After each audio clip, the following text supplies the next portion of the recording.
오늘은 성막 우리 가운데 거하신다는 주제로 하나님이 우리 가운데 거하신다는 주제로 하나님의 말씀 함께 나눌까 합니다.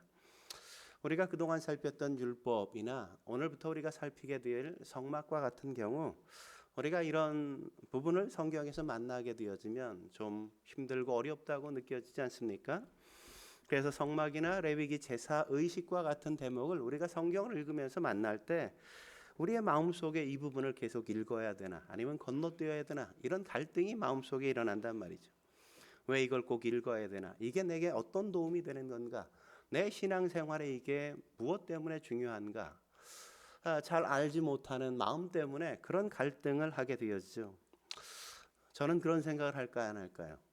저도 합니다. 여러분과 다르지 않아요? 저도 그런 고민들을 할 때가 많단 말이죠. 저도 사실 성막을 다시 시작하면서 이 부분을 그냥 설교할까 그냥 건너뛰고 갈까 고민을 엄청 많이 했어요. 왜냐하면 거의 대부분 많은 분들이 이 부분을 자세히 설명하지 않고 설교하지 않고 넘어가는 경우가 많기 때문에 그래요. 저도 이런 부분을 만나고 설교하는 게 굉장히 부담스럽고 쉽지가 않습니다.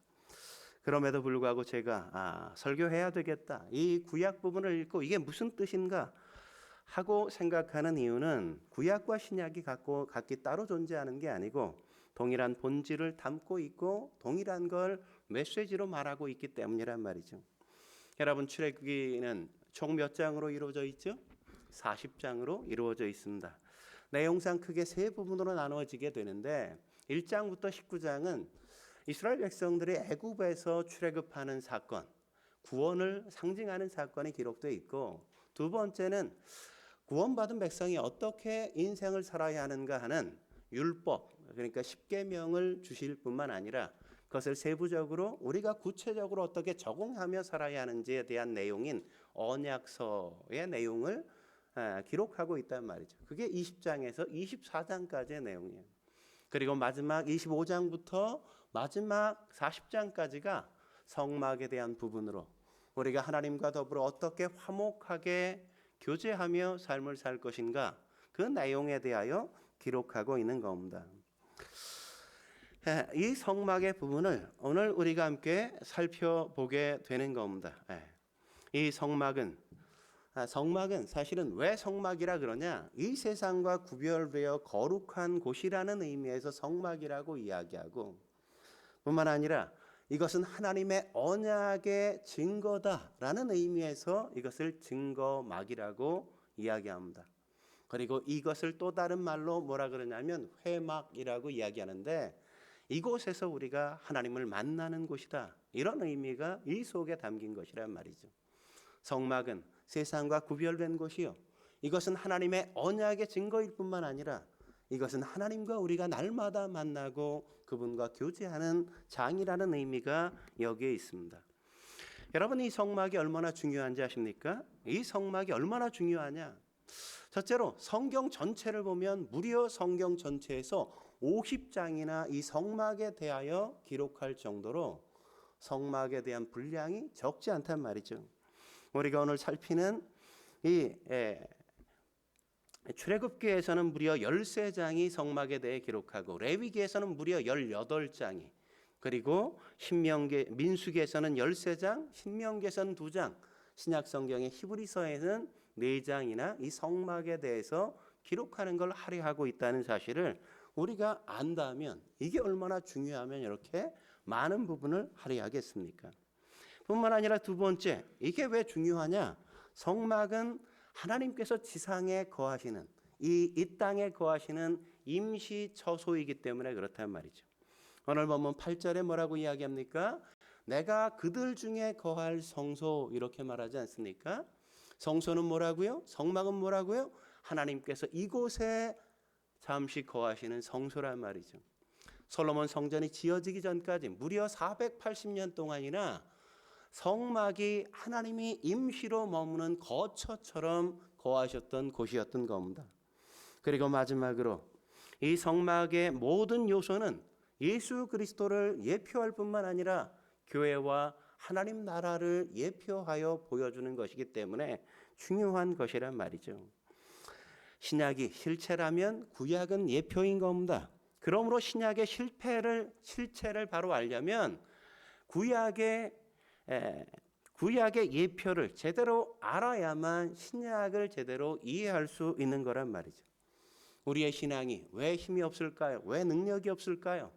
우리가 구약의 예표를 제대로 알지 못하고 그냥 신약만 공부하고 그러다 보니까 신약의 실체가 뭔지를 제대로 이해하지 못하기 때문인 겁니다. 여러분, 레위기 31장 32절에 뭐라고 이야기했죠? 이 언약에 대해서 이렇게 이야기하는 걸 우리가 함께 지난주에도 살펴봤죠. 같이 한번 읽어볼까요? 시작. 이 언약은 내가 그들의 조상들의 손을 잡고 애굽 땅에서 인도하여 내던 날에 맺은 것과 같이 아니할 것은 내가 그들의 남편이 되었어도 그들이 내 언약을 깨뜨렸음이라 여호와의 말씀이니라. 그러니까 여러분 생각해 보세요. 지난주에 언약식을 하나님은 뭐라고 지금 말씀하시는 거예요? 내가 너희와 결혼한 결혼 서약식이다, 이렇게 이해하고 계신 거란 말이죠. 그러니까 하나님께서 이스라엘 백성과 지난주에 결혼하시고 언약식을 하시고 결혼하고 나서 하나님께서 다시 이스라엘 백성에게 모세에게 전하라고 이야기하는 거예요. 너희와 내가 결혼했으니까 이제 내가 너희와 따로 살면 안 되잖아. 이제 우리가 같이 살아야 되잖아. 우리 신방을 만들어야 되는데 내가 신방을 이렇게 만들라고 얘기할 테니까 너희가 거하는, 너희가 사는 그곳에 내 신방 하나만 만들어 줘. 이렇게 지금 말씀하시기 시작하는 거란 말이죠. 네? 그래서 8절에 뭐라고 이야기합니까? 8절에 보면 이렇게 말하죠. 내가 그들 중에 거할 성소를 그들이 나를 위하여 져라, 이렇게 말씀하시는 겁니다. 여러분, 신혼 살림했던 그 첫 집 기억하십니까? 그때 생각나세요? 그때 어땠습니까? 그것이 어떤 곳이었든 굉장히 사랑하는 사람과 함께 산다는 것 자체 때문에 너무 행복하고 즐겁고 기뻤던 기억이 있지 않습니까? 아, 저만 그런가 보네요. 여러분의 표정이 영 그렇지 않다고. 그랬잖아요. 사랑하는 사람과 함께하는 것, 그것이 어딘가와 상관없이 아주 행복한 것이었단 말이죠. 어떤 성경학자는 이야기하길, 여러분 신혼살림 몇 평에서 시작하셨어요? 몇 평에서 시작하셨어요? 우리 기원 집사님 몇 평에서? 16평. 그러니까 예수님은 이 성막이 몇 평 되냐면 8평밖에 안 돼요. 하나님과 함께 사는 신혼집이 8평이야. 근데 16평이면 너무 과한 거 아니에요? 하나님도 겨우 8평부터 시작했는데, 야, 나는 16평부터, 야, 진짜 부르조아네, 부르조아. 그렇게 시작하셨단 말이에요. 그렇다면 오늘 하나님은 어떤 사람들을 통해 하나님과 함께 거하는, 하나님과 더불어 사는 성막을 만들어 가실까요? 첫째로 즐거운 마음으로 하는 사람을 통해 만들어 가신다고요. 즐거운 마음으로 하는 사람들을 통해 만들어 가세요. 오늘 본문에서 가장 먼저 언급하는 게 바로 그것 아닙니까? 1절과 2절에 그렇게 말하잖아요. 같이 한번 읽어볼까요? 1, 2절 읽겠습니다. 시작. 여호와께서 모세에게 말씀하여 이르시되 이스라엘 자손에게 명령하여 내게 예물을 가져오라 하고 기쁜 마음으로 내는 자가 내게 바치는 모든 것을 너희는 받을지니라. 여러분, 성막을 지을 때 가장 큰 원칙이 뭐라고요? 너희가 예물을 가져와 지어라, 이렇게 말씀하시죠. 여러분, 하나님 편에서 성막을 짓는다고 할 때 여러분 가장 쉽고 편하게 짓는 게 뭐겠어요? 하나님께서 그냥 하늘에서 모든 성막의 재료를 만들어서 그냥 만나를 내려주시는 것처럼 이스라엘 백성에게 딱 내려주면 가장 쉽고 편하지 않겠습니까? 아니, 그럴 필요도 없이 그냥 하늘에서 하나님께서 성막을 다 지으셔서 그냥 그것을 하늘에서 뚝 떨어뜨려 주시면 얼마나 편하고 좋아요. 근데 하나님께서 그렇게 하시지 않았단 말이죠.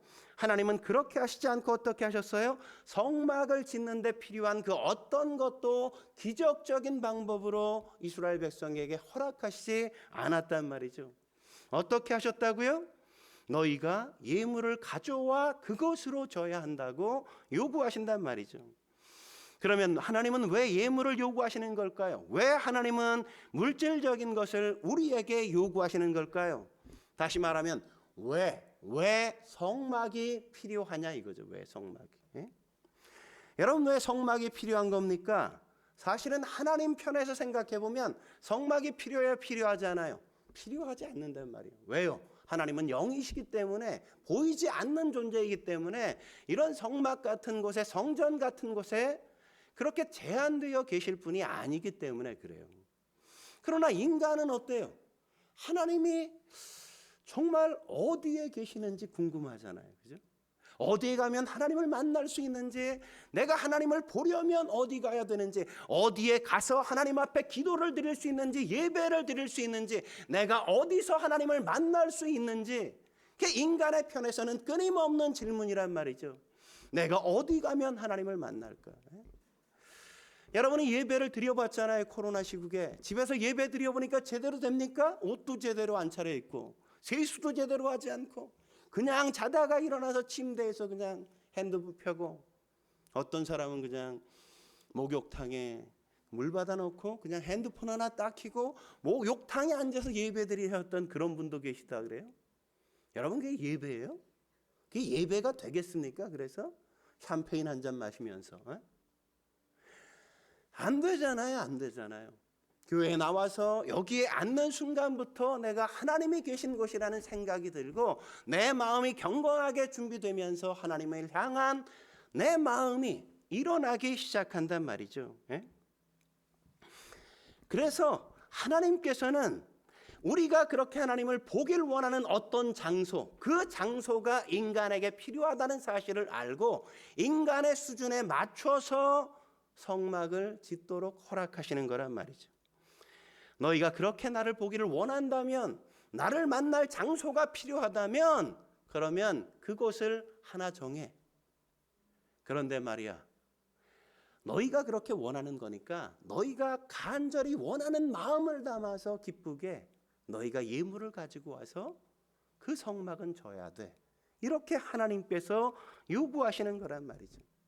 인간의 욕구에 대한 하나님의 배려인 겁니다. 배려인 거예요. 그래서 너희들이 평상시에 그렇게 아끼던 것들, 누군가와 더불어 나누기에 너무나도 아깝고 아끼던 것들을 가져와 네가 예물로 드려 그것으로 지으라고 말씀하신단 말이죠. 여러분 사실은 우리가 진짜 포기하지 못하는 게 뭐죠? 재물은 포기할 수 없잖아요. 그죠? 그걸 쥘 때 우리가 얼마나 기뻐하고 그걸 쥐면 우리가 어쩔 줄 몰라 하면서 얼마나 좋아합니까? 그래서 너희가 정말 나와 더불어 살기를 원한다면, 너희가 그렇게 나를 만나기를 원한다면 너희가 그런 것들 가운데 가지고 와서 내 성전, 내 성막을 지으라고 말씀하신 겁니다. 왜죠? 그 예물이 어디서 생긴 겁니까? 애굽에서 가져온 것들이잖아요. 사실 이스라엘 백성들이 애굽 땅에서 어땠어요? 재물을 많이 모았습니까? 굉장히 부유하게 살았습니까? 뭐 성공하고 잘 나가는 인생 살았나요? 아니죠. 그들은 노예의 삶을 살았다고요. 이 사람들 가운데 어떤 사람도 이렇게 보물이나 귀중품들을 갖고 살 만한 사람은 아무도 없었다고요. 그런데 어떻게 금, 은과 호마노와 같은 보석을 갖고 나올 수 있었죠? 하나님께서 이들이 출애굽하기 전에 이스라엘 백성들의 애굽의 10가지의 재앙을 내리자 그들이 두려워해서 이스라엘 백성에게 너희가 원하는 것, 너희가 그동안 노동하고 받지 못했던 임금을 다시 가서 요구하든지, 너희가 갖고 싶었던 보석이나 은금이나 갖고 싶었던 폐물이 있다면 뭐든지 원하면 다 가서 달라고 요구해. 그러면 다 주게 될 거야. 그렇게 해서 이들이 가서 요구해서 거저 들고 나왔던 예물료, 폐물이었단 말이죠. 귀중품이었단 말이죠.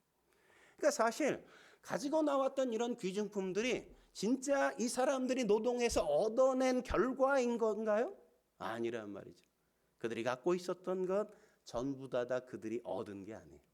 근데 내가 그것을 갖고 나와서 한 3, 4개월 살다 보니까 그게 마치 내 것인 것처럼 여기게 되었죠. 어느새 우리 가정에 재산 목록 1호가 호만호가 되었고, 재산 목록 2호가 금부치가 되었고, 재산 목록 3호가 은이 되어버렸단 말이죠. 예? 그런 예물, 그런 것들을 주님께서 이제 움켜쥐고 살아왔는데, 이제 그런 것들 가운데 일부를 떼어 너희가 정말 원한다면 성막을 짓도록 예물로 드리라고 요구하신 겁니다. 여러분, 내놓는 기준이 뭐죠? 양 안 따진다고요. 질 안 따진단 말이죠. 순금 뭐 24K, 18K 그런 거 아무 상관이 없다고요. 예? 단 하나 따지는 게 뭐라고요? 너희가 드릴 때, 내놓을 때 즐거운 마음으로, 기쁨으로 내놓을 수 있어야 한다는 겁니다. 자원하는 마음, 즐거운 마음으로 드릴 수 있어야 한단 말이죠. 유일한 기준은 자발적으로, 억지로나 인색함으로나 어거지로 누군가에 떠밀리거나 내 체면에 못 이겨서 체면을 살리기 위해 내놓는 게 아니라, 하나님의 구원의 놀라운 감격 속에서, 하나님을 앞으로 만날 것에 대한 기대 속에서 기쁨과 즐거움으로 주님 앞에 드려야 한다고 얘기하는 거죠. 여러분, 예물이 되는 요건은 그게 금이어서가 아니라, 그게 은이어서가 아니라, 그게 내게 가장 소중한 것이어서가 아니라, 정말 내게 어떤 마음으로 드리는가가 재물의 예물되는 조건이란 말이죠. 사실 이건 에덴 동산에서부터 시작된 예물의 요건 아니었습니까? 과연 내가 하나님을 어떤 분으로 생각하고 있는가?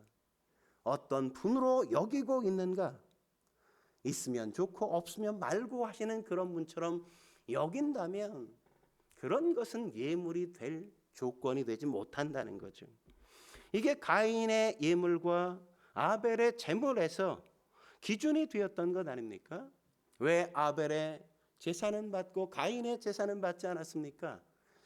가인이 그냥 또 그냥 제사 드려야 되니까, 예배 드려야 되니까 그냥 헌금해야 되겠네, 그러고 그냥 대충 마음도 없이 기쁘게 드린 게 아니라, 감사해서 드린 게 아니라 그냥 상투적으로 그냥 드리니까 하나님이 가인과 그 제물을 받지 않고, 아벨은 기쁨과 사랑으로 드리니까 아벨과 그 제물을 연락하셨다고 성경이 언급하는 것 아닙니까? 예물은 우리의 마음을 드리는 하나의 상징적인 행동일 뿐이지, 마음이 담기지 않은 그 예물은 아무것도 아닌 거란 말이죠. 그렇게 마음이 없는 제물을 아무리 많이 드려봐야 그것은 아무 소용이 없는 겁니다. 그래서 사도 바울이 고린도전서 13장 3절에 뭐라고 말씀하세요? 이렇게 말씀하시잖아요. 내가 내게 있는 모든 것으로 구제하고 또 내 몸을 불사르게 내어줄지라도 사랑이 없으면 내게 아무 유익이 없느니라. 내가 모든 걸 다 바치고, 내 몸을 불사르게 내어준다 할지라도 그게 사랑으로 하는 게 아니라면, 날 사랑해서 하는 게 아니라면 그 모든 건 꽝이란 말이죠. 꽝. 분신 자살한다고 그게 의미가 있을까요? 아니요. 그건 아무런 의미를 갖지 못한단 말이죠. 죽기 살기로 전도했는데 그게 내 명예를 위한 거라면, 내가 전도 왕이 되기 위한 거라면 그것은 아무런 의미가 되지 않는다고요. 그게 나를 드러내고 내 명예나 내 어떤 헌신을 드러내기 위한 거라면 하나님은 그런 거는 받으시지 않는다는 겁니다. 하나님을 사랑해서 즐거운 마음으로 하지 않는 모든 것, 그것은 하나님께서 받으실 수 없는 겁니다. 예배도 마찬가지죠. 기꺼이 즐거운 마음으로 주님 앞에 나올 때, 그때 하나님이 흠양하시고, 우리가 즐겁게 하나님을 찬양하고, 우리가 하나님 앞에 간절히 뭔가 이야기하고 싶어서, 마치 여름이가 우리에게 와가지고 막 즐거운 일 있으면 막 이런저런 얘기하는 것처럼 우리에게 말하고 뭔가를 도움을 요청할 때, 그때 우리가 기뻐하면서 함께 얘기해 주는 것처럼 그렇게 하나님께서 받으시고 응답해 주시는 거죠. 여러분, 기쁠 때 맥시멈으로 하는 게 중요한 겁니다. 기쁠 때 맥시멈으로 하는 게 우리의 믿음의 크기요, 우리의 신앙의 크기가 되기 때문에 그런 거란 말이죠. 그래서 여러분, 우리가 제물을 드리는 걸 왜 기뻐해야 하냐면 내가 그렇게 드린 것만큼 그게 나를 포기하는 것이 되는 것이요, 내가 나를 포기하는 것만큼 그게 내 신앙이요 믿음이 되는 거기 때문에 그런 겁니다. 우리가 다 믿음 있는 것 같아 보이지만 뭘 내라 그러면 벌벌 떨잖아요. 뭘 하라 그러면 그냥 설레설레 하면서 전 못해요. 교사 좀 할래? 전 못해요. 뭐 좀 할래? 저는 못해요. 다 못한다 그러죠. 예?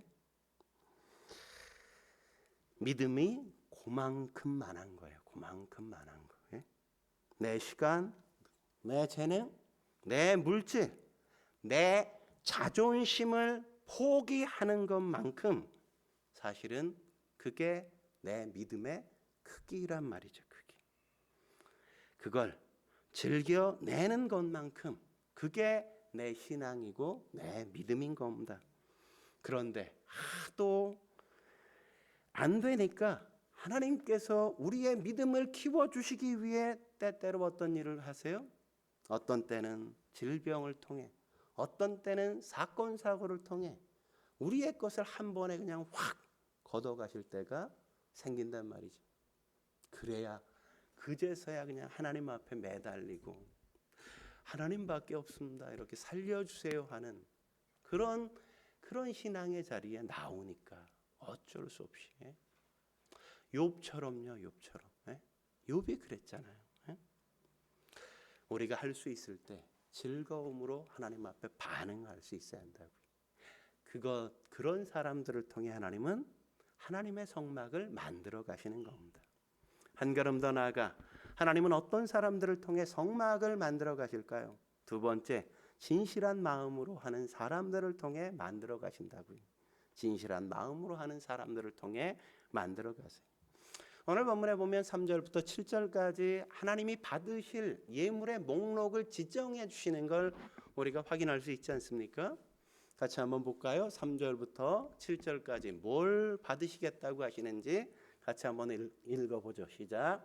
너희가 그들에게서 받은 예물은 이러하니 금과 은과 놋과 정색, 자색, 홍색 실과 가는 배실과 염소털과 붉은 물들인 순양의 가죽과 해달의 가죽과 조각목과 등유와 관유에 드는 향료와 분향할 향을 만들 향품과 호마노며 에봇과 흉패에 물릴 보석이니라.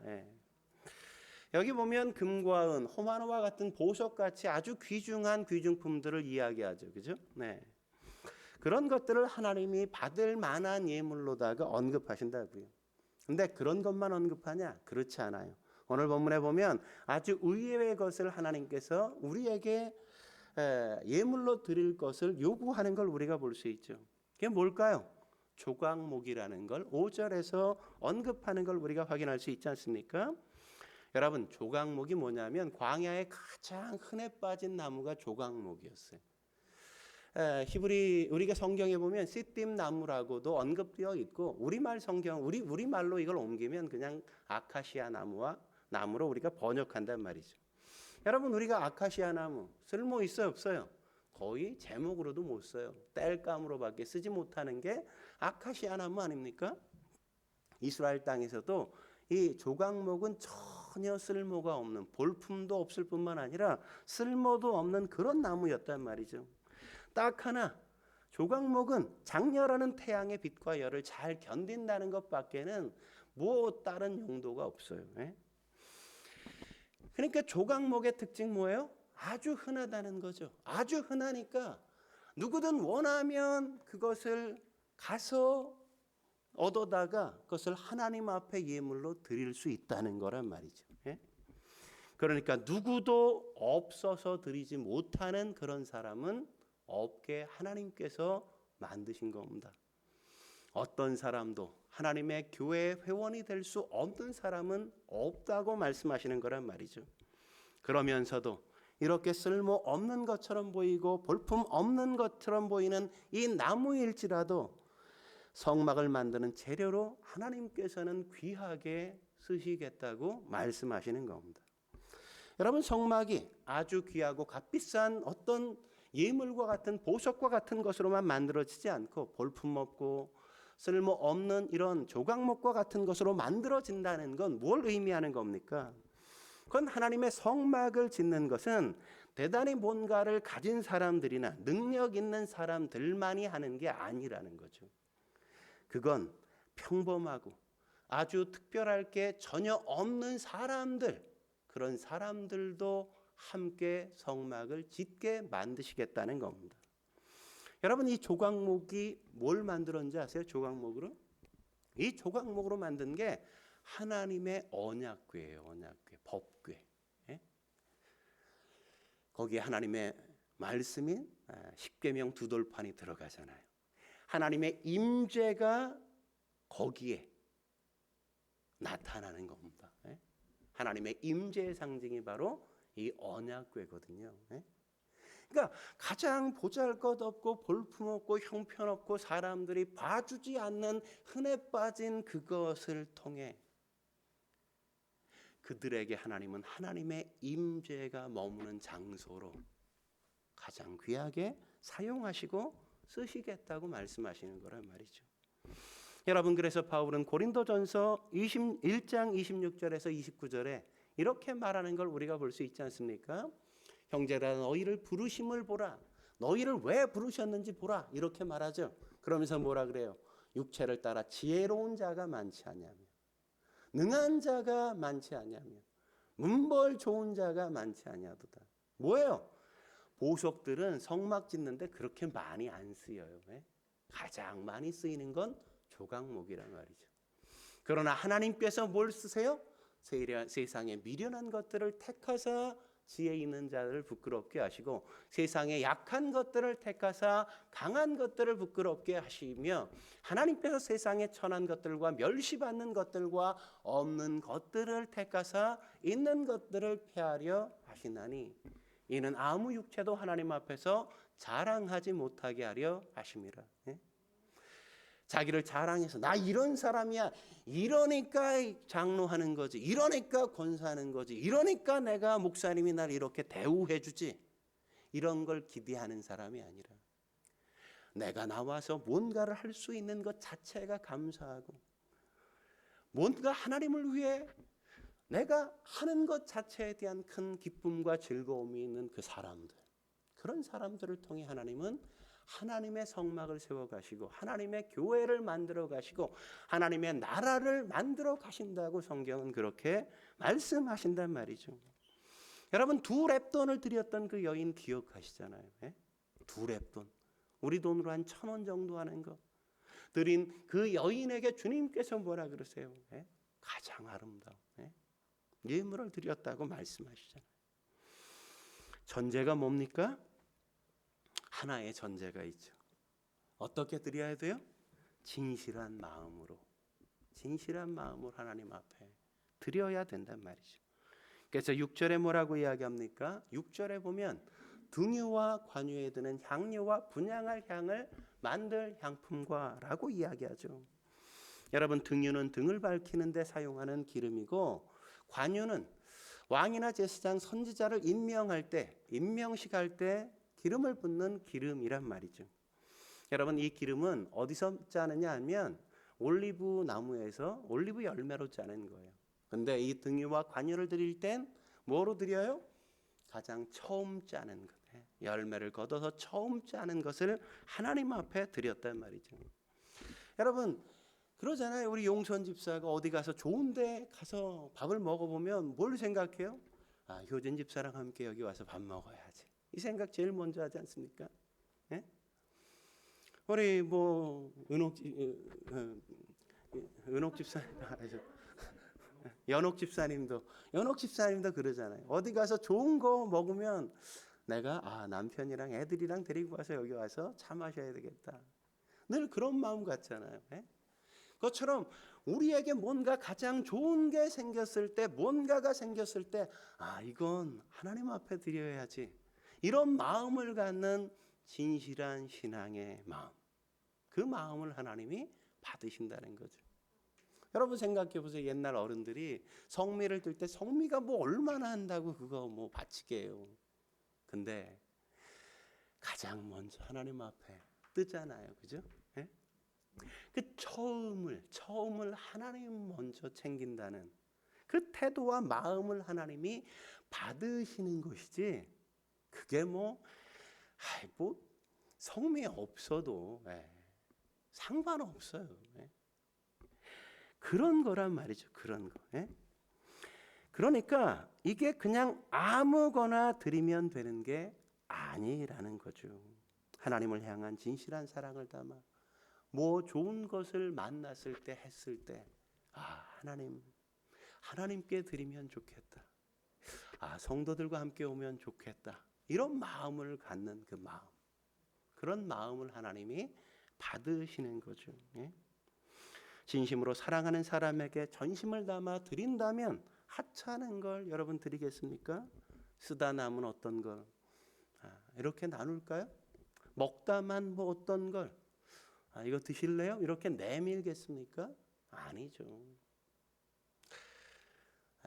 저도 빵을 작년에 만들었잖아요. 빵 만들면서 제가 만들어서 몇 번 먹어보고 만들면서 어느 정도 이렇게 맛이 나니까 제가 너무너무 행복해요. 너무너무.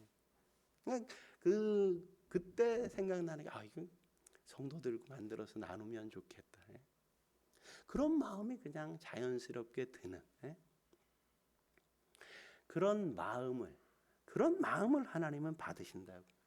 우리가 설교를 하냐, 교회 화장실 청소를 하냐, 우리가 찬양 인도를 하냐, 아니면 설거지를 하냐, 이런 뭘 하느냐의 문제가 중요한 게 아니라 내가 어떤 마음으로 그 역할을 다하느냐가 하나님이 보시는 거란 말이에요. 마지막으로 하나님은 어떤 사람을 통해 성막을 만들어 가실까요? 순종하는 마음으로 하는 사람들을 통해 만들어 가세요. 오늘 8절과 9절에서 그렇게 이야기하지 않습니까? 8절과 9절 같이 한번 읽어보죠. 시작. 내가 그들 중에 거할 성소를 그들이 나를 위하여 짓되 물은 내가 내게 보이는 모양대로 장막을 짓고 기구들도 그 모양을 따라 할지니라. 그러니까 성소는 누가 누구를 위해 짓는 거라고요? 이스라엘 백성이 하나님을 위해 짓는 거라고요. 이스라엘 백성이 하나님을 위해 짓는데 그걸 어떻게 지어야 한다고 이야기하죠? 내가 보여주는 그 모양 그대로 지어야 한다고 말씀해 주시잖아요.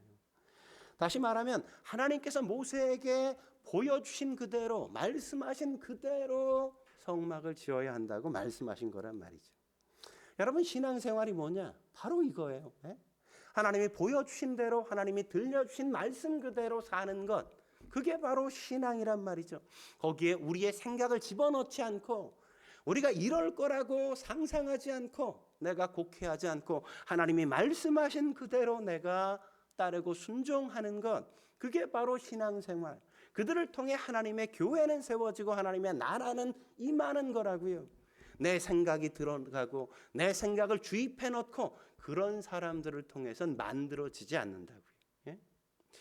그래서 우리가 날마다 하나님 앞에 나아가 아침에 예수님을 만나야 되는 겁니다. 하나님의 말씀을 들어야 한다고요. 가능한 한 자주 하나님의 말씀을 듣고 하나님과 기도하면서 하나님과 교통하는 시간을 가져야 그분의 뜻대로 순종하며 우리가 우리의 인생을 통해 그분께서 사시고 행하시고 역사하시도록 만들 거 아닙니까? 그분을 만나지 않으면, 그분의 음성을 듣지 않으면 우리는 전혀 그렇게 살 의지가 있는 존재가 아니잖아요. 우리는 다 하나같이 죄인 아닙니까? 그래서 예수님이 이 땅에 오셔서 그렇게 많은 말씀을 공생애 동안 하셔서 복음서가 있는 거예요. 근데 그렇게 많이 말씀하신 것도 미덥지 않자 하나님께서 어떻게 하세요? 예수님께서 우리 안에 거하시기 위하여 성령을 우리 안에 두시고 우리의 몸을 뭐로 삼겠다? 성전으로 삼겠다, 이렇게 말씀하신다고요. 뭘 하기 위한 겁니까? 우리가 하나님의 말씀대로 순종해 기쁜 마음으로 진실하게 하나님을 섬기며 살아가도록 하기 위한 거라고요. 그러자 예물을 얼마나 가져왔는지 아십니까? 이렇게 했는데 예물을 얼마나 갖고 왔냐? 우리가 먼저 좀 나가보면 출애굽기 36장 3절부터 5절 같이 한번 읽어보도록 하죠. 시작. 그들이 이스라엘 자손의 성소의 모든 것을 만들기 위하여 가져온 예물을 모세에게서 받으니라. 그러나 백성이 아침마다 자원하는 예물을 연하여 가져왔으므로 성소의 모든 일을 하는 지혜로운 자들이 각기 하는 일을 중지하고 와서 모세에게 말하여 이르되 백성이 너무 많이 가져오므로 여호와께서 명령하신 일에 쓰기에 남음이 있나이다. 이스라엘 백성에게 가져와서 성막을 짓자 그러니까 이스라엘 백성들이 아침마다 가지고 오는데 그게 너무너무 많아. 짓는 것을 넘쳤어요.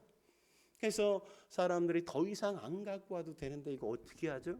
그래서 모세가 더 이상 가지고 오지 마. 이렇게 말씀하실 정도로 즐거움으로 그냥 기쁘게 하나님 앞에 드렸단 말이죠. 예?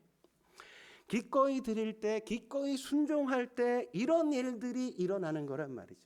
오병이어의 기적이 일어나는 겁니다. 오병이어의 기적이 한 아이가 오병이어를 가지고 오지 않았다면 일어났을까요? 누구도 그 일을 경험하지 못했어요.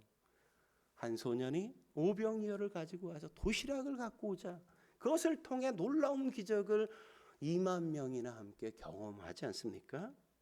기꺼이 하나님 앞에 드리는 사람, 기꺼이 하나님 앞에 순종하여 사는 사람, 그런 사람을 통해 하나님은 기적을 일으키시고 역사를 만들어 가신다고요.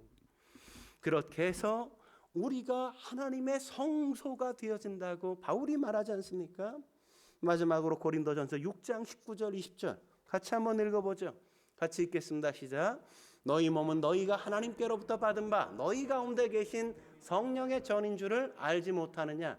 너희는 너희 자신의 것이 아니라 값으로 산 것이 되었으니 그런즉 너희 몸으로 하나님께 영광을 돌리라. 하나님이 성막에 오셔서 거처를 삼으신 것처럼 우리가 그분의 거처가 되어지면, 성령이 우리 안에 거하셔서 우리가 성령의 전이 되어지면, 그러면 우리는 더 이상 우리의 것이 아니라고요. 그때부터 우리가 얼마를 헌금했냐? 그런 건 중요한 게 아니라고요. 그건 이미 내 것도 아니고 하나님 앞에 드리면 그건 하나님의 것이지 우리가 뭐라고 얘기할 건덕지가 있는 게 결코 아니란 말이죠. 그래서 우리가 우리 몸을 드렸다는 건 뭐예요? 더 이상 이 몸, 그 어떤 것도 내 것으로 여기고 뭔가를 결정할 수 없게 되었다는 겁니다. 내 뜻대로 더 이상 살 수 없는 몸이 되어 버렸다는 걸 얘기한다고. 우리가 성전이 되었다. 이 말씀이 도대체 뭐냐? 그렇게 되면 더 이상 우리의 욕망대로 살아갈 수 있는 존재가 아니라는 걸 우리가 하나님 앞에 고백하는 겁니다. 우리가 거듭나도 나 하고 싶은 대로 하고 싶은 게 얼마나 많아요. 그죠? 내 멋대로 하고 싶잖아요. 말하고 싶은 대로 그냥 나도 막 말하고, 막 그냥 질러버리고, 막 살고 싶은 게 뭐 사람의 욕망 아니에요? 그러나 내 몸이 하나님의 성전이기 때문에, 내 몸은 내 것이 아니라 하나님의 것이기 때문에 우리의 입술도 제어하고, 우리의 표정도 좀 관리하고, 우리의 태도 역시도 하나님의 성전답게 예수님처럼 우리가 살아가야만 하는 존재가 되는 거라고요. 그런 사람을 통해 하나님은 기적을 일으키시고 하나님의 역사를 만드시며 하나님의 교회를 세우시고 예수님이 어떤 분이신지를 세상에 보여주시고 하나님 나라가 이 땅에 이루어지도록 만들어 가시는 겁니다. 저와 여러분들이 그런 성막을 지을 수 있는 놀라운 특권을 얻는 그런 인생 사실 수 있길 주의 이름으로 축원합니다. 기도하시겠습니다. 거룩하신 하나님 아버지, 오늘도 주님 앞에 나와 엎드려 예배하며 주님 바라보게 하시고 우리가 어떤 존재인지, 어디로 부름받았는지, 그 사명을 어떻게 우리가 감당해야 할지 깨닫게 하시니 감사합니다. 하나님, 우리가 그렇게 즐거움으로 진실한 마음으로 순종하는 마음으로 하나님의 성막을 지어갈 수 있게 주여 도와 주옵소서. 나같이 하찮고 보잘것없고 볼품없고 쓸모없는 것 같은 존재도 이렇게 모나고 이렇게 성질 더럽고 이렇게 자기 관리가 안 되는 나 같은 존재도 하나님이 사랑하셔서 구원하사 하나님의 아름다운 성전을 짓게 만드신 것 감사합니다. 믿음으로 살게 하시옵소서. 하나님의 말씀대로 응답하게 하시옵소서. 그래서 하나님의 기적과 역사의 도구가 되어서게 주여 도와 주옵소서. 예수님의 이름으로 감사하며 기도드립니다. 아멘. 우리 내게 있는 향유옥합 함께